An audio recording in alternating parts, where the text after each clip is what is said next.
Hey, it's Sarah. I'm sitting here staring into this camera, feeling like my chest is about to cave in. I've been holding this in for too long and I need to get it out.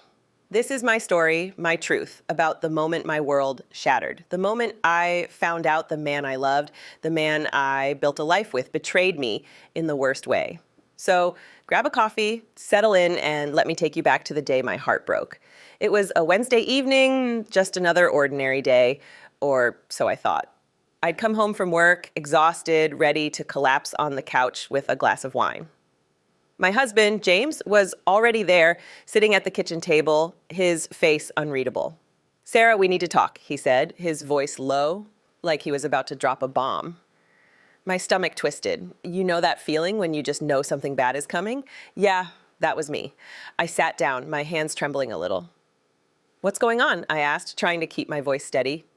He looked at me, his eyes soft but calculated, and said, "I love you, Sarah. You know that. I'd never do anything to hurt our marriage." My heart sank deeper. Those words, they're the kind you hear before the but, and then it came. "But," he said, taking a deep breath, "I've decided I want to take a lover." I froze. The room spun. My brain couldn't process it. A lover? This man, my husband of 10 years, the one I'd built a home with, planned a future with, was sitting there calm as anything, telling me he wanted to sleep with someone else. I laughed, a sharp, bitter sound I didn't even recognize. "Let me get this straight," I said, my voice shaking. "You love me, you don't want to hurt our marriage, but you want to sleep with another woman?" He nodded, like it was the most reasonable thing in the world. "It's not like that, Sarah. I've met someone. It'd just be occasional. I'll always be honest with you. I love you enough to make this work, and if you love me, you'll let me do this. I need this." I felt like I'd been slapped. Need this? What about what I needed? What about the vows we took, the promises we made? I looked into his eyes, searching for the man I married, but all I saw was a stranger. "Have you already made plans?" I asked, my voice barely a whisper. He didn't even hesitate. "We're thinking of going away next weekend, just for a couple of days." My heart cracked right then, a jagged split I could feel in my bones. I wanted to scream, to throw something, to shake him until he saw how insane this was. Instead, I asked, "What if I said I wanted to do the same thing? Would you be okay with that?" His face twitched, just for a second, but I saw it, the hypocrisy. He'd lose his mind if I even suggested it. "I'd be fine with it," he lied, "as long as it didn't change us." I couldn't take it anymore. "You're delusional," I snapped. "You think I'm just going to sit here while you're off with her? You think that's love?" He looked shocked, like he genuinely thought I'd be okay with this. "I didn't expect you to get so angry," he said. "I thought you loved me enough to understand." I stood up, my chair scraping against the floor. "Give me a few days to think," I said, my voice cold.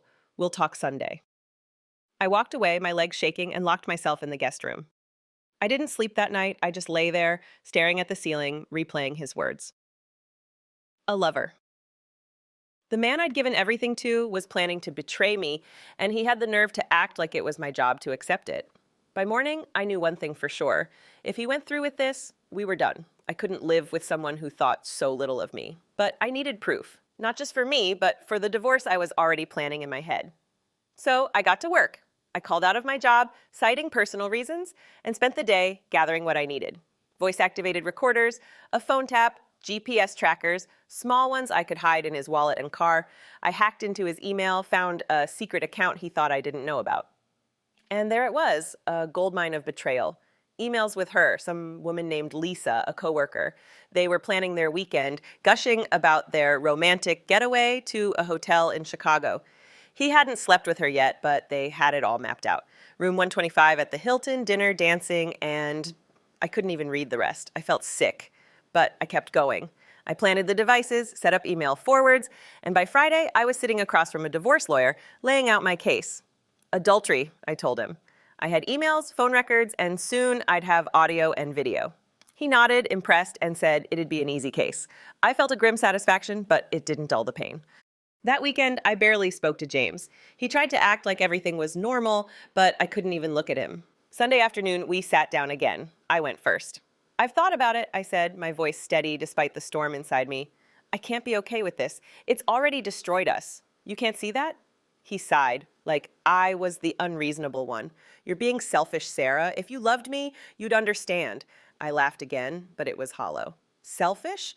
You're the one breaking our vows. If you do this, there will be consequences, serious ones. He shrugged, like my words meant nothing. I need to do this, he said, and I knew right then he'd chosen her over me. The next few days were a blur. I tracked his every move, watched their emails pile up. They were so smug, so sure I'd just roll over. I checked into the Hilton on Thursday, booked their room for the night before their little rendezvous. I set up tiny cameras, tested them, made sure everything was perfect. I wasn't just gathering evidence, I was preparing to ruin them. Friday came, and I gave him one last chance. Please, I said, my voice breaking, don't do this, don't destroy us. He looked at me, his face hard. I'm going with Lisa. I'll be back Sunday. I hope we can move past this. I stood there, stunned, as he walked out. I followed him from a distance, watched her climb into his car, her smug smile as they drove off. That's when I snapped. I went home, changed the locks, canceled our joint accounts, and sprayed pepper spray on the lingerie she'd packed. Childish? Maybe. But I wanted her to feel something, even if it was just a fraction of my pain. That weekend, I watched their pathetic affair unfold on my laptop. The cameras caught everything, her frustration, his inadequacy. It was almost funny, except it wasn't. I sent flowers to their room, a bouquet like the ones James used to get me for our anniversary. When she called, furious, I didn't hold back. You're throwing everything away, I told her. I hope it's worth it. Monday, I had James and Lisa served with divorce papers at work. I sued her for alienation of affection, and when I met her husband, Mark, we bonded over our shared betrayal. He was kind, handsome, and just as broken as I was. We're having dinner tonight, and for the first time in days, I feel a flicker of hope. I loved James with everything I had, but he broke me. I'm not perfect. I'm angry. I'm hurt. I'm human. But I'm done letting his betrayal define me. This is my story, and I'm ready to write the next chapter. Thanks for listening.